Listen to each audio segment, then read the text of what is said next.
मोनसे खोथाखौ बुङाबा गोरोन्थि जागोन एनडिबिनि जि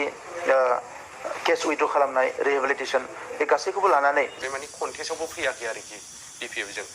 BPF सरकार আহিব এই কথাটো স্পষ্ট মোৰ মতেতো কোকৰাঝাৰ BPF ওলাব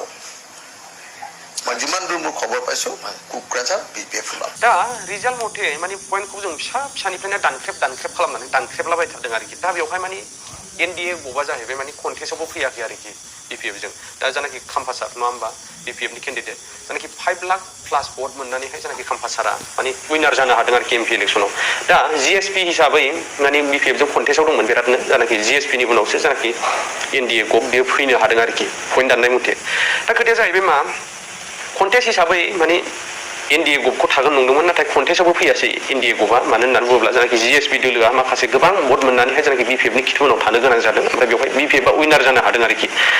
खाम्फासारा माने देरहानो हादों आरोखि एमपि इलेक्सनाव हिसाब मथे नङा होमबा बे हिसाबा एक्जेक्टलि ट्रु नङा मानो होनना बुङोब्ला मोजां स्टाडि खालामनानैसो जानाखि माखासे भटार लिस्टफोरखौ साननानैसो नैबे हिसाबखौ बानायनाय जादों आरोखि माने 5 लाख प्लास भट मोननानैहाय जानाखि खाम्फासारा माने एमपि इलेक्सनाव देरहासार जानाय मोनदों आरोखि नैबे हिसाब दिनैनि समाव बेराफारसेथिं मोनसे खोथाखौ बुङाबा गोरोन्थि जागोन एनडिबिनि जि केस उइथड्र खालामनाय रिहेबिलिटेसन बे गासैखौबो लानानै जोंनि सरकारनिफ्राय डिपुटि चिफ गबिन्द बसुमतारी बिथां जोंनि इएम रन्जित बसुमतारी बिथांमोनखौ लानानै जोङो मोनसे कमिटि दानानै होदों आरो बे कमिटिया खननैसो मिटिं जालांबाय जे केस उइथड्र खालामनाय रिहेबिलिटेसन खालामनाय बे गासैखौबो लानानै लिडारफोरखौ जेलनिफ्राय बरननाय बे खामानिफ्रा मोनसे स्पिडआव बियो सोलिगासिनो दङ आरो बेनो थांनानै हाइकर्टआव लास्ट पर्यायाव एसे थाबथानानै दङ बे जाबाय स्पेसियेल कर्ट जायफोरा अलरेडि कनभिक्टेड जाबाय बिसोरनि केसफोरखौ उइथड्र खालामनो थाखाय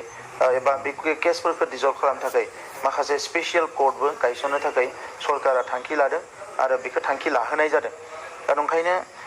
BTR गोरोबथाया जोंनि थाखाय जोबोद मोनसे मोजां गोरोबथा सोरबा बेखौ सोंखारिदों नाथाय बे गोरोबथायाव बर' हारिनि 30-40 बोसोर नांबोनाय जेंनाखौ मोनसे फिनिशिंआव लाबोनानै इयुननि लामा हान्थिनांगौनि थाखाय एसे स्र' खालामना लानायनि थाखाय बे BTR गोरोबथाया जोबोद मोनसे मोजां गोरोबथा आरो बेखौ जोङो मोनसे दफा लांनानै नायोब्ला बेवहाय गोबां दङ दिनै डिसिआ जोंनि आखायाव फैबाय एसपिफ्रा जोङो बिसोरखौ ट्रेन्सफार पस्टिं खालामनो हानाय जाबाय DIG जों मोनबाय आरो 280 आर्टिकेल 280 डाइरेक्ट फान्डिं बेयो पार्लियामेन्टआव फैनायनि मोनसे लामायाव दंगासिनो दङ दा बेफोरखौ नायनानै जों बुंनो हायो एकर्ड इमप्लिमेन्टेसना जोबोद स्पिडआव जादों